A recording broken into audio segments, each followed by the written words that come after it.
In this video series, I analyze how different countries would look like in their greater version today. Don't take it too seriously, it's just a thought experiment using a lot of imagination. In the last video, we analyzed Greater Austria, but also Germany is not spared from this video series. In this video, we look at how Germany would look like if it still had the borders of the Second World War, so kind of an alternative history of Germany, and also we take a look at former German colonies. As in the other videos, we want to think big, so we transform Germany from a peaceful but influential country within Europe into an ambitious mega empire that you rather not mess with. To achieve this, I'm using this map here as a guide, which shows the largest extent of the German Empire at the end of 1942 during Second World War. Here I focus on all blue marked areas, with the exception of these areas here, as they represent only allies or satellite states of Germany.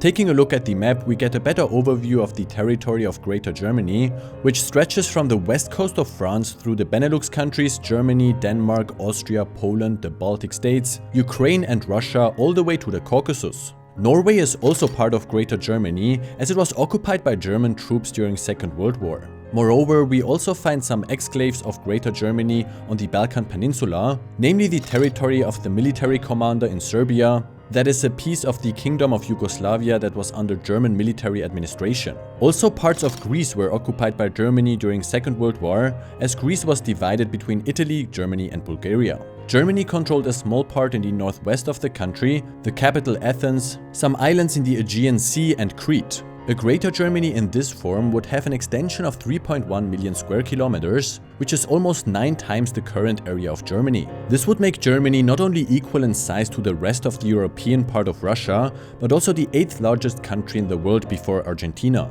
And with a population of about 314 million, Greater Germany would be home to almost 4 times more people than today, making it the most populous country in Europe and the 4th most populous country in the world, just behind the USA. But in this video series we want to think big, so we take a look at former colonies of Germany in the late 19th and early 20th century. These colonies include German Southwest Africa until 1915, German East Africa until 1918, Cameroon until 1919, Togo until 1916, and German New Guinea in today's Papua New Guinea until 1914. Now the soup really starts to boil, because we have almost doubled the area of Greater Germany. Greater Germany is now roughly 5.8 million square kilometers and thus the 7th largest country in the world behind Australia. But the colonies of Germany were with altogether about 12 million inhabitants not particularly strongly populated, which is why Greater Germany would still be positioned on 4th place worldwide, very closely behind the US. And a fact worth knowing is that Greater Germany would join the family of transcontinental countries and would even find itself on 3 continents. Linguistically, things would look very complicated, because a multitude of different languages would be spoken in Greater Germany, from French to Greek, from Norwegian to Russian, and a lot of the remaining European languages. But not only that, but today's Papua New Guinea happens to be the most linguistically diverse country in the world.